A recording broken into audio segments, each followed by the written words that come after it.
मित्रांनो, आजचा व्हिडिओ हा खास ENTC घेऊ इच्छिणाऱ्यांना किंवा ज्यांना कॉम्प्युटर ही ब्रांच मिळत नाही, आय-टी मिळत नाही, AIDS ब्रांच मिळत नाही आणि त्यांचं आता नेक्स्ट टार्गेट ENTC आहे. अशा विद्यार्थ्यांना जर प्रश्न पडत असेल, की ENTC ब्रांच घेणं या 2026च्या CET नंतर गरजेचं आहे किंवा घेतलं तर उद्या फ्युचर असेल का, स्कोप असेल का, असे जे प्रश्न त्यांना पडलेले असतील, त्याची उत्तरं या व्हिडिओमधून ते शोधू शकतात. आज मी प्रथम माझी ओळख करून देतो, कारण की बऱ्याच विद्यार्थ्यांना माहीत नसेल, की मी ENTC बद्दल का हक्काने बोलतोय. तर मी माझं एज्युकेशन हे ENTC मधून BE केलेलं आहे. तर ME VLSI एम्बेडेड मधून म्हणजे मी मास्टर्स डिग्री ENTC मधून घेतलेली आहे आणि मी एज्युकेशन ते आज असिस्टंट प्रोफेसर म्हणून ENTC मध्ये काम करत आहे. त्याच्यामुळे ENTC ब्रांचचा स्टुडंट पासून ते मी आज एक शिक्षक या दोन्ही भूमिकेतून अभ्यास करत आहे. त्याचबरोबर मी काही प्लेसमेंट रिलेटेड वर्क केलं. त्याच्यामध्ये मला काही गोष्टी लक्षात आल्या, की विद्यार्थ्यांना ENTCच्या बाबतीत काय प्रश्न पडत आहेत आणि ते पडण्यात येतं तेवढं साहजिकच आहे. कारण की बरेच विद्यार्थी ENT समजून येत नाहीये. ENTCला समजून येत नाहीये. तर ENTC ब्रांच ही पर्यायी ब्रांच म्हणून घेऊन येत आहेत. तर काही जणांना ENTC माहितीच नसतं किंवा त्याची ती डेप्थ माहीत नसल्यामुळे बऱ्याच विद्यार्थी इकडे जातात. तर काही जणांचा पर्यायी कॉम्प्युटरला पर्याय म्हणून ENTC असतो. म्हणून ते कोडिंगचा विचार करून ENTCला येतात. पण उद्या ENTC ब्रांचमधून आय-टीमध्ये जाणाऱ्यांचे सक्सेस मिळतोय का? त्यांना आय-टी इंडस्ट्रीवाले घेतात का? हा सगळ्यात मोठा प्रश्न आहे. दुसरी गोष्ट काय आहे, की ENTC वाल्या इंजिनिअरला असं कोणतं नॉलेज आहे, कोणतं स्किल गरजेचं आहे, की ते कोरमध्ये टिकू शकतात आणि कोरमधल्या कोणत्या महत्त्वाच्या कंपन्या आहेत, की ज्या अशा विद्यार्थ्यांना जॉब देत आहेत आणि अशा विद्यार्थ्यांकडे कोणत्या स्किल असणं गरजेचं आहे आणि ENTC ब्रांच शिकल्यानंतर 4 वर्षानंतर ENTCला जर फ्युचर ब्रांच म्हणून पाहत आहे, कारण की आज 2030 मध्ये म्हणजे तुम्ही आज 2026 मधून ॲडमिशन घेतलं आणि 2030 पर्यंतचा विचार केला. 4 वर्षानंतर फ्युचर प्रूफ ब्रांच असणार ENTC हे सगळ्यांचं मत आहे आणि हे मत काय आहे, हे याचं विश्लेषण, याचं अनालिसिस मी या व्हिडिओमध्ये करणार आहे.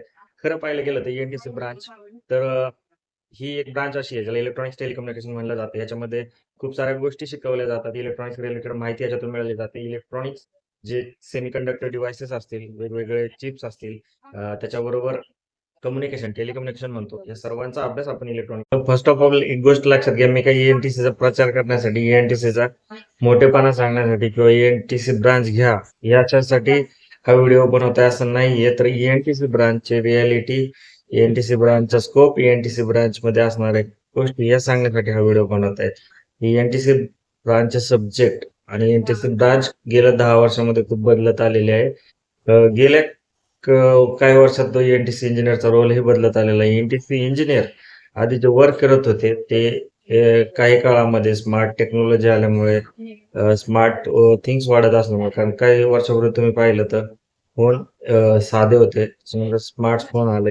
त्याच्यानंतर ज्या टीव्ही टेक्नॉलॉजी आले, AI आता नव्याने येते. या सगळ्या गोष्टीचा परिणाम होत आहे. त्याच्याबरोबर काही ऑटोमेशन होत आहे, काही आपलं स्मार्ट इरिगेशन अशा सारख्या काही कन्सेप्ट आपण पाहत आहोत. सगळ्यावर वर्क करत आहेत आणि सध्या अजून एक तुम्ही सगळेजण ऐकत असताल तर सेमीकंडक्टर इंडस्ट्री जी भारतामध्ये येऊ घातली आहे. त्याच्यामुळे आपल्या भारतामध्ये इलेक्ट्रॉनिक्स प्रॉडक्टचं जे मार्केट तयार होणार आहे, तर त्याचाही खूप मोठा परिणाम इलेक्ट्रॉनिक्स इंडस्ट्रीवर होणार. हे सगळे जणांकडून तुम्ही सध्या ऐकतच असताल. म्हणून इलेक्ट्रॉनिक्स ही ब्रांच अशी आहे, फ्युचर प्रूफ आहे, पण तितकंच गोष्ट लक्षात ठेवा, की याच्यामध्ये खूप डायव्हर्सिटी पण आहे, खूप सारे सब्जेक्ट्स आहेत, खूप साऱ्या वेगवेगळ्या गोष्टी तुम्हाला इथे शिकायला मिळणार आहे. आजकाल कम्प्युटर ब्रांचच्या प्रभावामुळे काही वर्षापासून या ब्रांचमध्ये कोडिंगचे सब्जेक्ट खूप वाढले आहेत, ज्याच्यामध्ये गोष्टी असतील पायथॉन, सी लँग्वेजेस अशा प्रकारच्या गोष्टी आलेल्या आहेत. त्याच्याबरोबर काही गोष्टी लॉजिक डिझाईनच्या होत्या, ज्याच्यामध्ये कम्प्युटर सारखे कोडिंगसाठी जे लागतं अशा डिजिटल इलेक्ट्रॉनिक्स असतील, अशा काही सब्जेक्ट आहेत ती लागत आहेत. तर सब्जेक्ट्स खूप आहेत, ब्रांचेस खूप आहेत ENTC मधून. आणि याच्यानंतर जे इंजिनिअरिंग मध्ये वर्क भेटते ते एम्बेडेड इंजिनियर खूप महत्वाचं आत्ताचं एक ब्रांच आहे. एम्बेडेड म्हणजे काय, सॉफ्टवेअर प्लस हार्डवेअरचं कॉम्बिनेशन आहे. हे खूप महत्वाचं लागतं. आता AI हे सगळं कोडिंगवर डिपेंड आहे, बरोबर. AI सॉफ्टवेअर लागतं वगैरे लागतं, पण त्या सॉफ्टवेअरसाठी लागणारं जे हार्डवेअर आहे ते ENTC इंजिनियर, इलेक्ट्रॉनिक्स इंजिनियरच सध्या तयार करत आहे. त्यामुळे त्यांची मार्केटमध्ये गरज खूप आहेच. त्याच्याबरोबर समजा कार आहेत, ऑटोमोबाईल सेक्टर आहे, जिथे मेकॅनिकल इंजिनियर त्यांची निर्मिती करतात, पण त्याच्यात लागणाऱ्या बऱ्याचशा ज्या फॅसिलिटीज आहेत, सेन्सर्स आहेत, त्या सगळ्या गोष्टी इलेक्ट्रॉनिक्स इंजिनियर बनवत आहे. इलेक्ट्रिकल व्हेकल जी टेक्नॉलॉजी आलेली आहे त्याच्यामध्ये इलेक्ट्रॉनिक्स इंजिनियरचा रोल महत्वाचा ठरतो. कारण की येणाऱ्या दशकात EVचे जे काही प्रगती होणार आहे. त्याच्यामध्ये इलेक्ट्रॉनिक्स इंजिनिअरचा महत्त्व असणार आहे. हं, हे झालं फ्युचरमध्ये काय बदल होणार आहेत ते. आता आपण थोडासा विचार करू, की सगळे बोललो आपण जे फ्युचरमध्ये बोललो. आता जर सध्याची कंडिशन पाहिली, तर आता सध्या काय आहे इलेक्ट्रॉनिक्समध्ये ॲडमिशन घेणाऱ्यांची संख्या वाढली आहे. जो काही इंटेक आहे, तो आता सध्या प्रत्येक कॉलेजचा फुल होत आहे. प्रत्येक कॉलेजमध्ये एन-टी-सी ब्रांच सध्या चांगल्या पद्धतीने कार्यरत असते. पण एन-टी-सी ब्रांचला प्लेसमेंटच्या बाबतीत थोडासा जर प्रॉब्लेम येतोय. कारण की काय होतं, की एन-टी-सीला जे विद्यार्थी म्हणजे शिकत आहेत, त्यांना आय-टीमध्ये जाताना प्रॉब्लेम येतो. कारण आय-टीला आय-टी जे इंडस्ट्रीज आहेत, त्या प्रेफरन्स देत आहेत कॉम्प्युटरवाल्यांना, एआयवाल्यांना, ज्या कॉम्प्युटर रिलेटेड ब्रांच आहे त्यांना देत आहेत आणि त्याच्यानंतर मग एन-टी-सीचा विचार होत आहे. म्हणजे हे प्रोग्रामिंग नॉलेज शिकल्यानंतर हे एन-टी-सीच्या विद्यार्थ्यांना तिथे थोडंसं प्लेसमेंटसाठी झगडावं लागत आहे. त्याच्यानंतर कोरमध्ये ज्यावेळेस जात आहे, तर कोरमध्ये काही बेसिक्स कन्सेप्ट असणं क्लिअर असणं गरजेचं आहे, ज्याच्यामुळे ते प्रॅक्टिकली वर्क करावं लागेल. तर विद्यार्थी प्रॅक्टिकली नॉलेज घेत नसल्यामुळे एन-टी-सी केल्यानंतरही थेरॉटिकल नॉलेजच्या भरोश्यावर जॉब मिळणं खूप अवघड होऊन जातं. कारण की खूप छोट्या-छोट्या गोष्टी असतात एन-टी-सीमध्ये. कंपोनंट्स पण जे तुम्ही आता आज जे पाहतायत त्या सगळ्याचा वापर करतो. मोबाईलमध्ये जे तुम्ही छोटे-छोटे कंपोनंट पाहत असाल, टीव्हीच्या बॅक साइडला असेल, लॅपटॉपच्या जर कधी खोलून तुम्ही या सगळ्या गोष्टी पाहिल्या, त्याच्यामध्ये जे छोट्या-छोट्या गोष्टी आहेत, रेजिस्टर असू दे, कॅपॅसिटर असू दे, सगळ्यावर वर्क करायचं असते. आता पी-सी-बी असेल, प्रोसेसर असतील, कंट्रोलर्स असतील, या सगळ्या गोष्टी आहेत की ज्या तुम्ही फक्त पाहता त्याच्यावर एन-टी-सी वर्क करावं लागतं. मग अशा गोष्टीचं नॉलेज असणं खूप गरजेचं आहे. तरच अ, आपल्याला जॉब मिळू शकतो. मग आता ज्यावेळेस जॉब मिळतो त्यावेळेस कमी पगारावर मिळतो आणि त्याच्यानंतर हळू-हळू ग्रोथ होते. हे विद्यार्थी ज्यावेळेस जॉब मार्केटमध्ये येतात, तेव्हा आय-टी सारखे मोठमोठाले पॅकेजेस सुरुवातीलाच भेटत नसल्यामुळं विद्यार्थ्यांचा थोडासा भ्रमनिरास होतो आणि ते मग एन-टी-सीला 2 नंबर, 3 नंबरची फील्ड समजायला सुरुवात होतात. हा आजची रिॲलिटी आहे. पण इथेच आपण बोलतोय, की आता ज्या 4-5 गोष्टी सांगितल्या, त्या फ्युचरच्या दृष्टीने खूप महत्त्वाच्या आहेत. कारण की आता बदल तुम्हाला जर पाहायचाच असेल, ज्यावेळेस तुम्ही साधा मोबाईल पाहत होते, त्याच्यानंतर स्मार्ट टीव्ही आला, स्मार्ट फोन आला, त्यावेळेस तुमच्या आयुष्यात नक्कीच बदल झाला असेल. साध्या टीव्हीच्या नंतर स्मार्ट टीव्ही आला, त्याच्यामध्ये मधूनही खूप बदल तुम्ही पाहिला असेल आणि ज्यांनी 2G, 3G, 4G, 5G ह्याचं इव्होल्यूशन पाहिलेलं आहे आणि 5G नंतर आत्ताही पूर्णपणे हे सगळीकडे इन्स्टॉल झालेलं नाहीये. तर 5G होते आणि 6G वर काम चालू आहे. तर मग हे 6G 5G पेक्षा अजून बेटर असणार आहे. तर हे आपल्या आयुष्यामध्ये खूप सारे बदल घडवणार आहेत आणि ह्याच्यासाठी ह्या सगळ्या ई-एन-टी-सी इंजिनिअरचा रोल असणार आहे. म्हणून कम्युनिकेशन फील्डमध्ये हे काम करणारे इंजिनिअर्स आहेत. आता ह्या सगळ्यांना मोठमोठ्या कंपन्या ज्या की आपल्या कोरमध्ये त्याच्याबरोबर टेलिकम्युनिकेशनमध्ये काम करतात. त्यामध्ये यांना जॉब मिळतात. आणि हे जॉब तर हे झालं इलेक्ट्रॉनिकचं फ्युचर, इलेक्ट्रॉनिकची सध्याची परिस्थिती आणि इलेक्ट्रॉनिकचं मार्केट. आता प्रश्न असा पडतो, की इलेक्ट्रॉनिक्स किती जण आवडीने घेणार आहेत? आवडीने घेणारे खूप कमी विद्यार्थी असणार आहेत.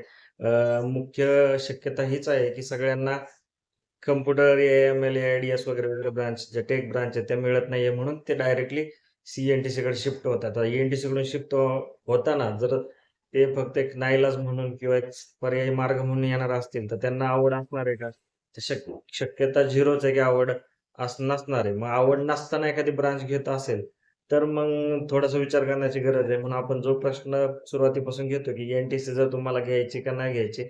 प्रश्नाचं उत्तर हेच असू शकतं, की जर तुम्ही पर्सेंटाईलवरून घेत असाल, तर मग पुढचे प्रश्न 4 उपस्थित होत आहे. पर्सेंटाईल त्या मानाने कमी होते आणि आता मी कॉम्प्युटर, ए-एम-एल वगैरे घेत नाही. आता ह्याच्यानंतर मग पहिला विचार करण्यासारखा प्रश्न आहे, की जर तुम्हाला असा पर्याय निवडायचा असेल, तर मग पहिला प्रश्न तुम्ही स्वतःला विचारा, जर मला कॉम्प्युटर, ए-एम-एल, ए-आय-डी-एस कोणत्याही परिस्थितीत मिळतच नाहीये का? मला तेच पाहिजे होतं आणि जर मिळालं नाही, तर मी एन-टी-सी घेणार आहे. तर मग शक्यतो पूर्णपणे प्रयत्न करा कॉम्प्युटर, ए-एम-एल, ए-आय-डी-एस सारख्या ब्रांच मिळवण्याचा. पण जर आता एन-टी-सीच मिळण्याची शक्यता तुम्हाला कट ऑफ आणि पूर्ण एनालिसिस केल्यानंतर दिसतंय, तर मग एन-टी-सी करणाऱ्या विद्यार्थ्यांनी काय काय लक्षात घेतलं पाहिजे? कारण ही एक कोर फील्डमध्येच जास्त जात असेल. कारण कोडिंग करून आय-टीमध्ये जायचा विचार करत असाल, तर थोडंसं सावध व्हा, कारण की बाकीच्या पण कंडिशन आहेत.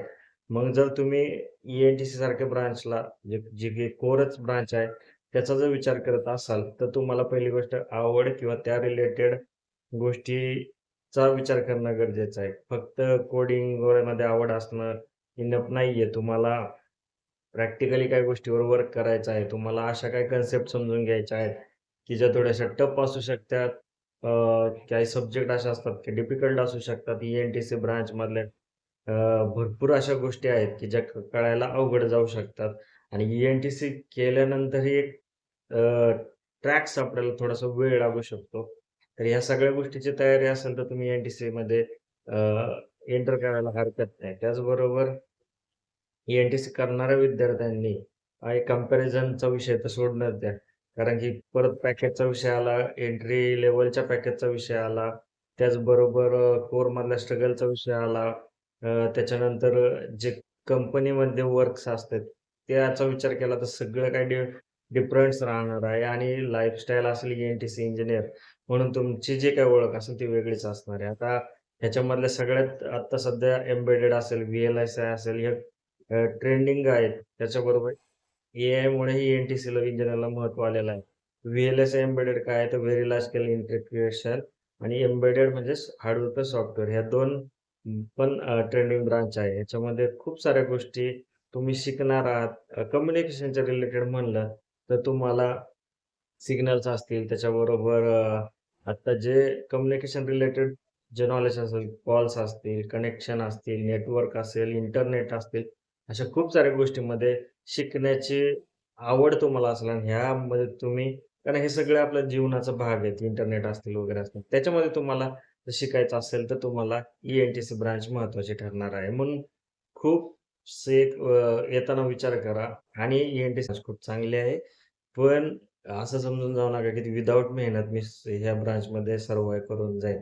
असं काही नसतं. ई-एन-टी-सी मधून स्ट्रगल करतच सक्सेस मिळत जातं. म्हणून आम्ही ज्यावेळेस इंजिनिअरिंग केली, तर ह्याच फेजमधून गेलो. प्रत्येक स्ट्रगल नंतर कुठेतरी त्याचं नॉलेज मिळत गेलं. सो तुमचं करिअरही सेट होणार. सो इलेक्ट्रॉनिक्स ब्रांच माझ्या दृष्टीने आत्ता निवडण्यासाठी सेफ आहे. तो आजचा व्हिडिओ तुम्हाला आवडला असेल लाईक करा, शेअर करा आणि चॅनलला सबस्क्राईब करा. धन्यवाद.